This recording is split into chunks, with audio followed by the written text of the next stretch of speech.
서해 공무원 피격 사건 수사 상황도 지금부터 전해드리겠습니다. 수사가 진행될수록 문 전 대통령 소환 가능성에 대한 관심도 높아지고 있습니다. 관련해서 한동훈 장관이 어제 입장을 밝혔는데 그 목소리 한번 들어보겠습니다. 헌법과 법률을 초월하는 의미의 통치행위라는 건 민주국가에 존재하지 않죠. 다들 아시지 않습니까?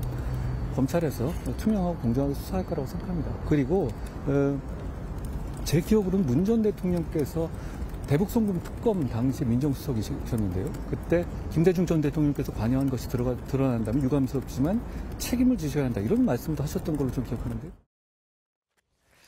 자, 목소리 잘 들으셨죠? 한동훈 장관 문 전 대통령 소환 가능성 질문에 이런 얘기를 했습니다. 한번 신문 통해서 말씀을 드리겠습니다.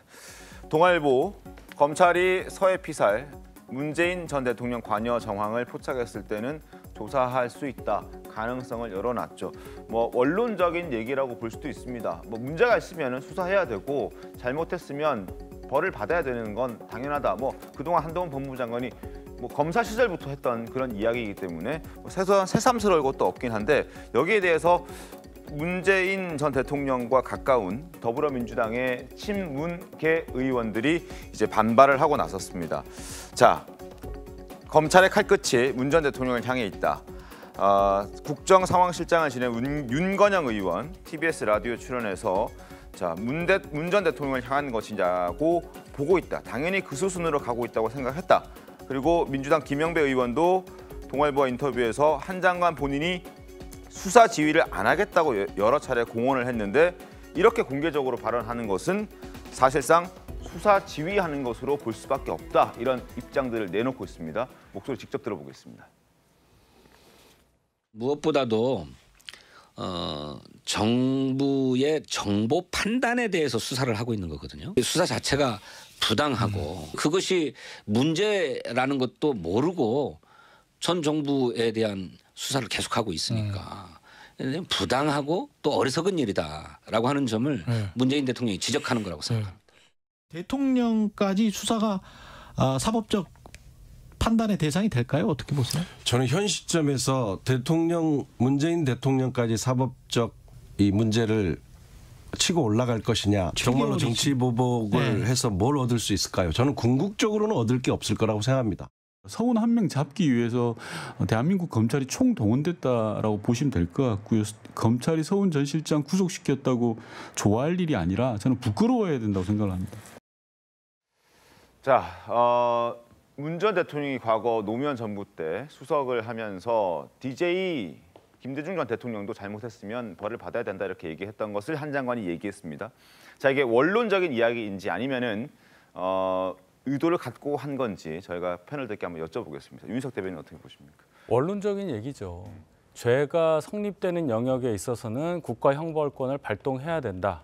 이 얘기입니다. 그런데 하나 더 물어본 거죠. 네. 문재인 대통령과 관련된 괄호 열고 이 서해 공무원 피격 사건과 관련한 거는 어떻게 됩니까? 라고 물어본 거 아니겠어요? 그랬더니 답변을 2003년에 문재인 전 대통령이 당시 청와대 민정수석 했을 때 김대중 전 대통령의 재임 당시 있었던 대북 송금 사건과 관련한 발언을 빗대서 얘기한 거잖아요. 인용을 해서 그때 문재인 대통령이 이 얘기를 했죠.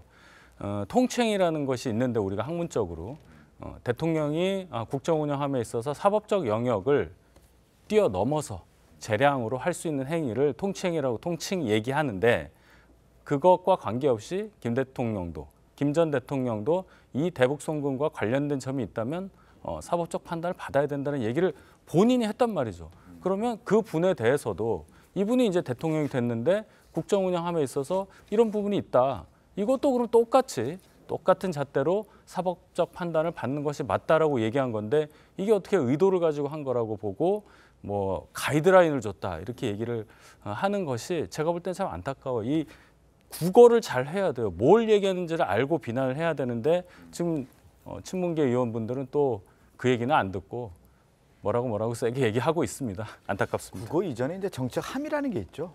이제 정치라고 하는 것은 그분이 어떤 얘기를 했을 경우에 그것이 어떤 내포적인 의미가 갖고 있는지 그리고 그 역학관계가 어떤 것인지를 읽는 게 정치 아니겠습니까? 지금 한동훈 장관 저 언어를 보면요. 김대중 전 대통령의 관여가 드러나면 책임져야 한다라고 문재인 전 대통령이 얘기했다는 언어까지 이제 불러들이는 것은 뭐냐면 이미 한동훈 장관이 정치 행위를 하는 것이죠. 저렇게. 실질적으로 저 내용들을 수사하는 걸 보면은 문재인 전 대통령에 대한 수사의 칼끝이 가고 있다라고 지금 보여지는 거 아니에요? 그랬을 경우에 누가 그럼 지시를 하느냐. 해석이 가능한 거 아니겠습니까? 결국 이러한 결정은 대통령실, 윤석열 대통령 그리고 한동훈 전 장관을 이어지는 검찰 직할 체제에서 이루어지는 것이 아니냐? 이렇게 또 해석이 가능한 거 아니겠습니까? 그렇기 때문에 이것은 뭐냐? 결국은 정치 보복의 칼날로 들어오는 것이다. 그 하나의 매개가 뭐냐? 서해 공무원 피격 사건을 통해서 문재인 전 정부를 죽이기 들어가는 거고 결국 이제 민주당까지 칼끝이 수사가 들어오는 것이다. 당연히 해석이 되는 것이죠. 그렇기 때문에 그 과거에 문재인 대통령과 일했던 의원들이나 전 정부에 일했던 분들은 그렇게 해석하고 그렇게 얘기를 하는 것이고 그 중심의 인물이 누구냐? 한동훈 전 장관이다. 이렇게 보고 있는 것이죠. 알겠습니다. 해석은 각자 좀 다릅니다. 문 전 대통령 최근에 입장을 내면서 서해 공무원 피격 사건과 관련해서 서훈 전 실장이 구속되면서 도를 넘지 말아라 이런 입장을 냈습니다. 검찰의 수사를 비판하는 그런 메시지였는데 과거 문재인 전 대통령이 재임했던 시절에는 문 전 대통령이 직접 대통령도 범죄를 저질렀다면 수사를 받아야 한다라고 말을 했었습니다. 그 목소리 들어보겠습니다. 법 앞에는 만인이 평등합니다. 성역이 있을 수 없습니다. 대통령도 범죄 행위를 했다면 당연히 수사 받아야 하고 또 퇴임 후에 불기소 특권이 없어진다면 그때는 또 엄정한 법의 심판도 받아야 할 것입니다. 최근 서해에서의 우리 국민 사망으로 국민들의 걱정이 크실 것입니다. 투명하게 사실을 밝히고 정부의 책임을 다할 것이지만 장유 변호사님, 네. 저때 2016년, 2020년에 저렇게 얘기를 했었습니다. 그리고 며칠 전에 도를 넘지 말아라라는 메시지를 냈는데 그때보다 지금 메시지가 더 진심에 가깝다라고 봐야겠습니까? 어떻겠습니까? 일단 지금 문재인 전 대통령을 겨냥하고 있다라는 것에는 흔들림 없는 사실이라고 생각합니다. 한동훈 장관, 지금 문재인 전 대통령이 과거 대통령으로서 민정수석으로서 수사에 대해서 이야기하는 것과 법무부 장관이 이야기하는 건 동렬해서 평가할 수 없습니다. 법무부 장관은 법무행정의 최종 책임자이고 수사와 관련해서는 지휘권이 없습니다. 개별 사건에 대해서. 검찰총장에 대해서만 할 수 있을 뿐이죠. 이렇게 언급하는 순간 이 수사, 뭐 여러 야권을 향한 수사 굉장히 많죠. 법무부 장관이 가담하고 있다는 인상을 국민들이 받을 수밖에 없습니다. 왜 이런 부적절한 언급을 하는 것인지, 이게 외형은 어떤 뭐 중립적인 그리고 아주 원칙적인 이야기를 하고 있지만 본인이 이걸 과연 그냥 문재인 전 대통령을 겨냥한 게 아니라고 이야기할 수 있겠습니까? 저는 문재인 전 대통령을 수사에서 얻는 그 실익과 정치적인 이득이 무엇인지 묻지 않을 수가 없고 사실상 물을 만큼 수사가 전개가 됐는지도 의문인 부분이 있습니다. 먼저 차근차근 이 전직 국정원장 그리고 안보실 그 관련자들과 관련해서 퍼즐을 맞추고 있는 과정 중에 계속해서 전직 대통령을 언급한다? 저는 적절하지 않아 보입니다. 아니, 한 가지만 얘기를 하니까 시청자들이 오해를 하잖아요. 그럼 문재인 전 대통령이 2003년에 김대중 전 대통령 관련해서 발언한 것도 그럼 수사의 가이드라인입니까? 그런 건 아니잖아요. 똑같은 잣대를 갖고 얘기를 하셔야지 지금 나온 현상만 가지고 자의적인 해석을 하시면서 비난을 하시면 지금 김대중 대통령 관련한 문재인 전 대통령의 발언에 대해서는 그럼 어떻게 평가하는지 역으로 저는 묻고 싶어요. 예, 역으로 말씀을 주셨으니까 지금 법무부 장관일 뿐만 아니라요. 이 사건과 관련해서 굉장히 객관적이고 중립적인 입장을 견지해야 되는 직무가 있는 사람입니다. 더더군다나 한동훈 장관이란 인물은 윤석열 대통령을 제거하고는 설명되지 않습니다. 지금 이 수사와 관련해서도 윤석열 대통령의 의중 이야기가 나오고 오른팔, 핵심 중에 핵심이 법무부 장관으로서 사실상 수사를 지휘하고 있는 인상을 주는 이 국면에서 어떻게 객관적이고 중립적인 수사라고 이야기할 수 있겠습니까? 가장 중요한 건 문재인 대통령이 이 입을 다물고 겸허하게 조사나 수사를 받아들였으면 이렇게까지 안 됐을 거예요. 역대 어떠한 정권도 사실 그 전 정권에 대한 수사를 했습니다. 이를테면 김대중 대통령도 김영삼 대통령 시절에 IMF 파탄에 대해서 장관들 직접 소환이 됐고요. 당시에 또 노무현 대통령도 대북송금 김대중 대통령의 대북송금 또 뭐 이명박 대통령도 노무현 대통령의 비리 때문에 소환됐고요. 뭐 이렇게 늘 소환이 되고 늘 했지만 그러나 전직 대통령 늘 검찰의 수사를 지켜보겠다 또 응하겠다 이렇게 얘기했지 도를 넘지 마라라고 하고 무례하다 무엄하다라고 한 적은 없거든요. 저는 문재인 대통령의 태도에 더 문제가 있다. 자신의 어떤 지금까지 자신이 그렇게 얘기했다면 자신에 대한 뭐 수사나 뭐 조사도 겸허하게 받아들이는 태도가 더 중요하다라는 생각입니다. 아니, 지금 수사의 흐름을 보면 도를 넘는 경우가 많잖아요. 전직 대통령에 대한 혐의가 있는 것도 아닌 상황에서 계속 흘려주면서 뭔가 문제가 있는 것처럼 이렇게 얘기를 하는 것 자체가 전 정부 흔들기 아니겠습니까? 그러면서 도덕적이든 어쨌든 무엇인가 문제가 있느냐 그렇게 덮어씌우는 모습으로 좀 가고 있단 말이에요. 그런 것이 도를 넘는 것이죠. 예의라는 게 있지 않습니까? 전혀 예의가 없기 때문에 지금 이런 문제를 지적하는 거겠죠. 알겠습니다. 자, 그리고 하나 더 짚어드릴 내용이 있습니다. 서훈 전 실장이 구속되기 전에 영장실질심사를 받는 과정에서 사건 발생 직후에 문 전 대통령에게 보고했던 그 문건을 제출했던 것으로 알려졌고 어제도 저희가 말씀을 드렸습니다. 근데 그 문건에 담긴 내용도 오늘은 공개가 됐습니다. 신문 보겠습니다.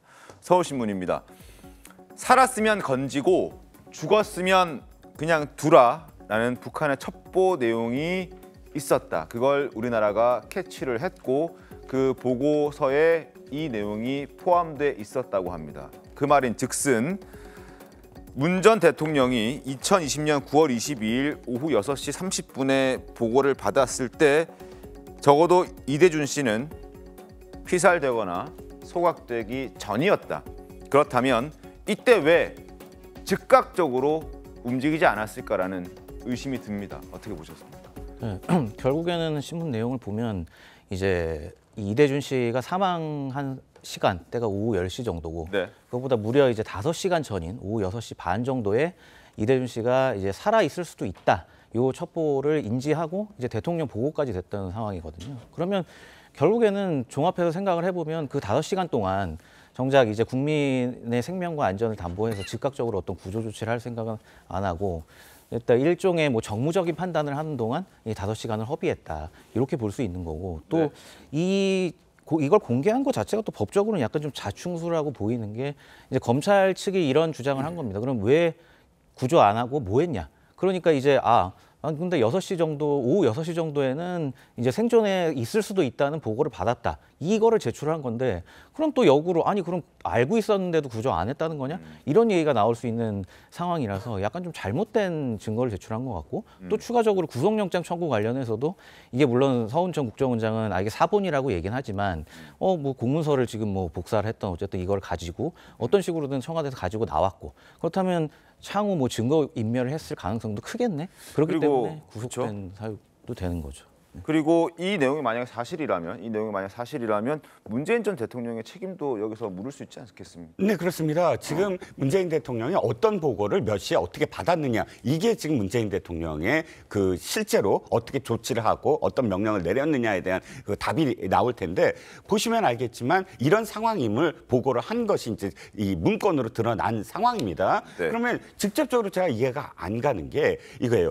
그 대면 보고를 다음날 8시에 했다는 거잖아요. 아침 8시 30분. 그 전에 얼마나 비상 상황이면 1시부터 3시까지 관계 장관 8명, 장관급까지 포함을 해서 8명이 청와대에 몰려가서 회의를 했다는 거 아닙니까? 그런데 그런 어떤 심각성에 대해서 사실 이 문건을 보면 상당히 심각하게 판단한 거고 정확하게 또 한 가지 더 지적을 할 건 뭐냐면 상황 판단을 잘못한 것에 대한 어떤 사실 반성이 없어요. 뭐냐면 이런 상황이니까 북한이 살려두겠다라고 판단했기 때문에 아무것도 하지 않았다라고 지금 이야기를 하고 있거든요. 근데 이런 판단은 사실 정확하게 판단하면 살았으면 건지는데 건져서 죽였다라고 결과가 나왔다면 우리가 상황 판단을 잘못했다라고 사실 받아들여야 되는데 이런 상황이기 때문에 우리는 아무런 잘못이 없다라고 한다는 건 앞뒤가 안 맞는다는 거지.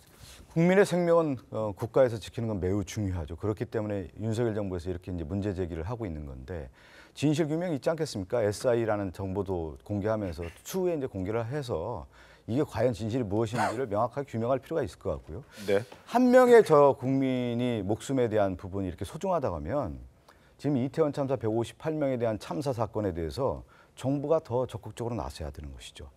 국민 한 명 한 명 다 만나서 왜 이런 일이 벌어졌는지 지금 진실 은폐하고 지금 그런 모습들 아닙니까? 그 유가족들 지금 피눈물 흘리고 있지 않습니까? 이분들의 목소리는 왜 안 듣습니까? 지금 이 윤석열 정부가 너무 달라요. 지금 볼 때.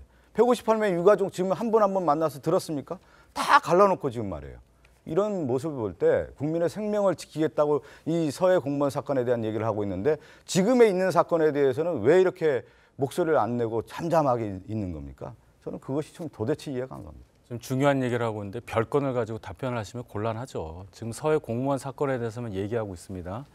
유가족 입장에서 생각하면 유가족 말씀하시니까 제가 말씀을 드리겠는데 유가족 입장에서 얘기하면 간단한 거예요. 문재인 대통령 그리고 당시 문재인 정권이 이 사건과 관련해서 그 당시에 급박한 상황에서 했던 행위가 과연 유가족 입장에서 받아들일 수 있는가 그 점만 판단을 해서 얘기하시면 될 일이고 거기에 대해서 국민적으로도 부족했다는 판단이 있기 때문에 이렇게 문제가 되고 있다. 저는 이렇게 봅니다. 알겠습니다. 일단 적어도 지금 이 상황에서 검찰은 문 전 대통령까지 수사를 할 것이라고 예고하고 있지는 않습니다. 서훈 전 실장 선에서 마무리가 지어질 수도 있는데 추가적으로 그러나 가능성은 열려 있다. 자, 그 가능성 열려 있는 중에 한동훈 장관이 꺼낸 얘기가 원론적인 얘기였음에도 불구하고 논란이 커졌다. 그래서 저희가 좀 잠시 짚어드렸습니다.